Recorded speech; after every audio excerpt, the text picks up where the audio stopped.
Tamu here from Salsa Babies with another Movin' Monday. Today I want to talk about the way that you move, all the ways that you move throughout your day, and maybe issue a little bit of a challenge, because sometimes I like a challenge. So, what am I talking about? I'm talking about thinking about all the ways that your body moves throughout the day. And when I say all the ways, it actually kind of makes me laugh because most of us actually move in a very limited number of ways. We don't move in all the ways that our body can actually move. We move in this limited number of motions. We walk, we sit, and that's about it. And various variations of that. Maybe we walk a little faster, maybe we run, but essentially our body kind of moves front to back, up and down, and that's about it. And what we want to try and do is think about that. Just take a day. So this is my challenge. Take a day, take 2 days, take a week, however long you want to do it. And either mentally or if you're really a keener, on paper, keep a movement diary. Keep a little log of all the ways that you moved in a day. And you can get very specific with it. And so I'll do a little confession time because this came to mind recently because of an issue that I personally was having. So I generally have varying degrees of pain or discomfort in my hips, my low back. I can feel it deep within the joint. And it's been ever since having kids, ever since pregnancy, that I have some varying degree of pain or discomfort in my hips. And I generally consider myself fairly conscious about my movement. So when that discomfort increases to actual pain, it makes me pay attention, it makes me slow down and think about, okay, what have I done in the last couple of days? What have I been doing? What am I doing that's making this worse? And most of the time I can attribute it to I've had a week where I'm doing a lot more sitting, working on the computer. So it's like, okay, I need to vary up where I sit, how I sit, etc.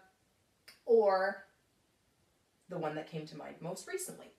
So what I noticed that I was doing is a lot of bending where I hinge at the hips. So your body is very good at taking the route of least resistance. The most easiest possible way that it can move, that's the way it will pick.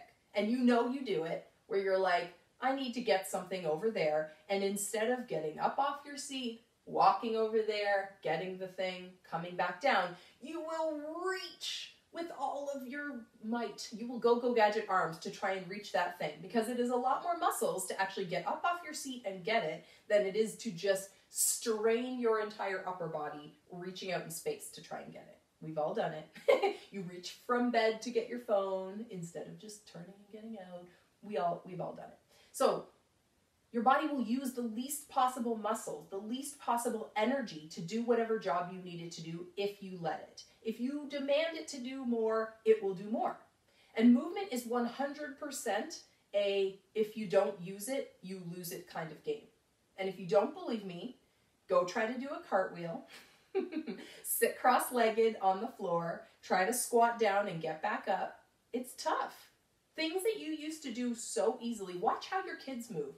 I watch my kids move. They'll go on all fours and spin around in a circle for hours. I'm like, if I did that, my knees would be screaming, my back would be hurting. Like, there's so many things that you used to do when you were a kid that now your body is probably, it might be able to do it, but it would take a lot of warming up and a lot of practice to do it to the same degree that you did it when you were 10, when you were 8, when you were 6, because you haven't done that action for so long. And if you've watched the movie Inside Out, think about the forgetters, the ones working in the brain to forget things you don't need anymore. There's a section of your brain that's movement, and they're in there going, we don't need to use brain energy and body energy to keep the memory of all these movements. So the ones you're not using anymore, they're getting rid of.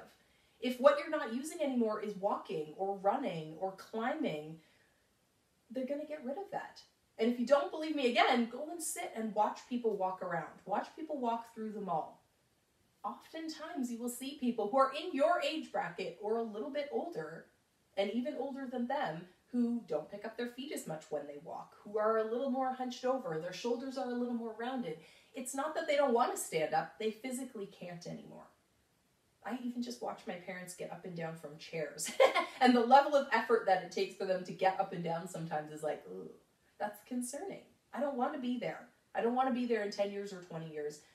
I want to keep my body moving well now. So my tip is that as you go throughout your day, whether you're at work, whether you're at home, wherever you are, find new and exciting ways to do the things you already do.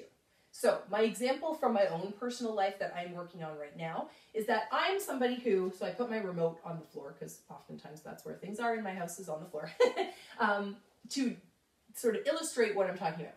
What I generally do when I want to pick this up is I will hinge at the waist and pick it up. So I'm letting all of the weight of my upper body rest into my hips that I already said are already tender and a little bit sore.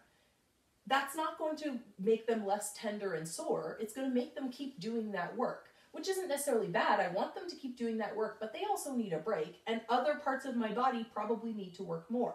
So now what I'm trying to do is practice squatting down to get things off the ground, squatting down and reaching over to get things in different directions. So, example, emptying my dishwasher.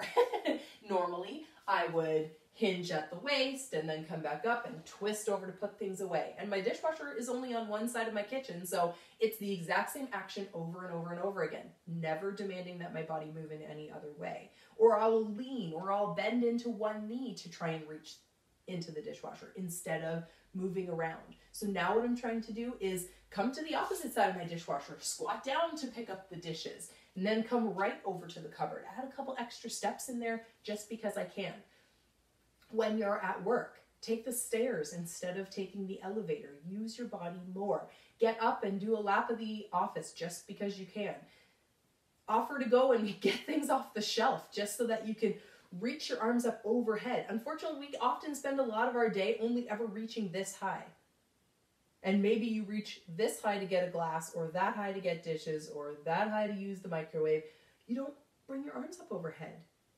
So find more ways to move. Rearrange things in your house intentionally so that you have to move more, so that you have to reach more, so that you have to be creative about how you move. Sit on the floor with your kids. It's uncomfortable as anything, but do it, because you will fidget around to find a comfortable position, and that's more movement. Move more every day, and your body will be able to move more for more days to come.